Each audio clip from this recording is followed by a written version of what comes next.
one of my final questions I gotta ask you is when we talk about the food critic world, there a lot of people have a lot of opinions about a lot of different food and how it's prepared. And I'm just curious, how do you as a business owner want to do with like negative reviews, people like rating your dogs? Like, how do you want to deal with that? Well, you can do whatever you want on the internet, but don't expect me to shut the fuck up about it. I'll call you out. Oh, I really don't care. But, yeah, I think for a long time our food culture has also been like, oh, customer, the customer is always right because they have the money. mm, But you wouldn't be a customer if I wasn't here. So it goes both ways, you mm. know? And if you want to say some negative shit about me, I just hope you're prepared to say it to my face or me just to put you on blast. Like, if you have the balls and you don't care about, throwing your public stuff on the internet, I'll do it too, you know? Mm. And I really don't care, like if you have a legitimate issue, I will Yeah. professionally deal with it. But if you want to write shit about me or like use really fucked up language or take it out of that professional world, I'm not about, when they go low, go high. When they go low, I'll kick them in the head. I don't Wow. play that shit. What the fuck? Yeah. Why can we? What have I not said this before? So don't expect me to America would be so much better if yeah, more people told motherfuckers to go to yeah, hell. we'd have a lot less keyboard warriors, a lot less people thinking that they were so big and tough. I'm like, dude, actions have consequences, and They it do. doesn't mean I'm gonna physically do something to you, Yeah. but someone else might, and it won't be me, and it won't be anyone associated with me. It'll be someone having a bad day, you know. Yeah. And people need to learn. Like we've strayed away from the real world, and we live in a fantasy. And people have their opinions. You can write your opinion, but yeah, the second you start taking it real low, I'll go lower. You know. I'll just say this. Y'all stay with me. Having this like different like thought and connotation, like when you go to another country, where it's kind of like you're a visitor there, and like you have to like understand and get with the customs, and like if you have like a problem with what's going on, it's how you deliver it Yeah. because if you deliver it wrong, hey, prisons there versus here. Oh, that's completely different. That's yeah, I'm just yeah. saying, No, I'm a more like but I'm just yes, saying, sir, no sir, like out the country. but I'm Yeah, just, Yeah. but I'm just saying that's what you're all talking about is what I'm thinking about. Where it's kind of like some people. I was thinking like some and certain Americans when we go to other places, we have our. It's supposed to be like this. No, motherfucker, No, you're you're not here. American anymore. Yeah. You're here, Yeah. so you need to use your big boy, big girl words and say what's the problem and not do none of that fuck shit. So that's Yeah. all. That's all I was thinking about. I just made that connect. And that's the thing is you know, I have this space that think about all these people's jobs. My job is one of the few jobs where anybody off the street can come in. Yeah, Anybody. It's yeah. not like I'm working in an office and some dude, the security's going to take them out. When I'm behind the bar, anybody can come in. Doesn't matter who. Mm. Anybody can just pull up and walk inside that place.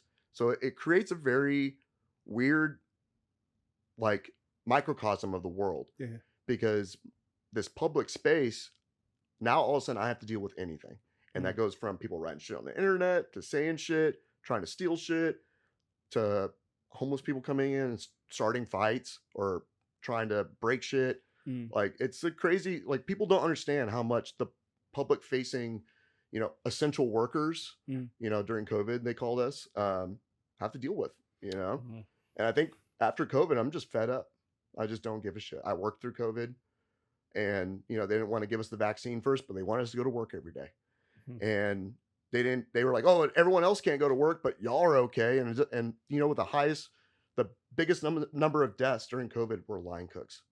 Mm. Line cooks. That's the most people died in COVID because it's people being, put in a small, little, unventilated room, 10 people at a time.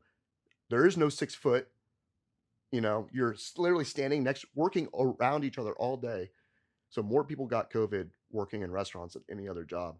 So I think America owes it to restaurants and service industry people to show a little fucking respect and be like, hey, maybe this experience wasn't great this time, but know what? I'll give them another chance, or maybe at the least just don't go on the internet because one review can fuck up your business. And I take that personally. You fuck with my money, you fuck with my emotions. Now that's something I can get behind. Yeah, no, for sure, for sure. So yeah, as a small business owner, I don't play that. Go on the shot clock. We can go on the shot clock. All right, so we're just gonna close this out, Sage. It's this game I like to play called Shot Clock. Real quick, just take this right here from me, my boy. All right, so just rapid fire questions. Need some rapid fire answers from you. All right. So just as an example, I'm gonna ask you, what's your favorite color, red or blue, and you're gonna say, Correct.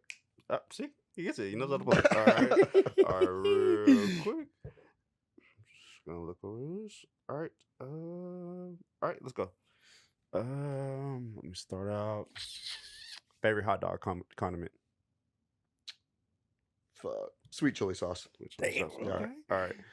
Chips or fries with hot dog?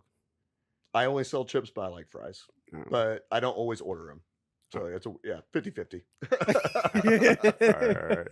All right. Hot dog eating contest. You sober or Joey Chestnut drunk? Joey's gonna win. No comments. I might be high as hell, but you still win. All right. Yeah. Who has the better dog? Costco, a ballpark, or a street dog? Costco. All right, last one. And he dragging it. I ain't gonna lie, but bro, I'm a Costco fiend. I am too, but like Street dog is too ambiguous. Yeah. You know, I've had bad one, and Costco's always the same. Consistent. real, Yeah. real. And it's $1. All right, last one. You could have any celebrity, dead or alive, come share a hot dog with you at your business. Who you want pulling up? Bourdain. Yeah, Bourdain. That'd be awesome. That'd be fine. Yeah. All right, Yeah. Appreciate you coming through, bro. Hell yeah. That was fucking awesome. It was a lot of fun. No, we hope you have fun. I learned a lot this interview. Yeah, no, for sure. About some stuff. It took Yeah. some turns I wasn't expecting, but like, no, but like, I enjoyed it for sure. No, and that's why I like simply enjoy doing this, man. And yeah, I just want to say as well, I appreciate you coming through. Thank And you, Robert. hey, man, I'm definitely coming through. Yeah, y'all two definitely got to pull up. Yeah. And you will probably see me soon. Yeah. Again. Yeah. Because I only live like 3 minutes from there. So like, Oh, I didn't know you lived that close. Hell bro, yeah, I live like, Oh, hold yeah, up, you're pretty we cool. going to bleep this out, but you're out. But yeah, no, until next time, y'all, stay forward. This is Rob. Sage, Third Coast. And we out, y'all.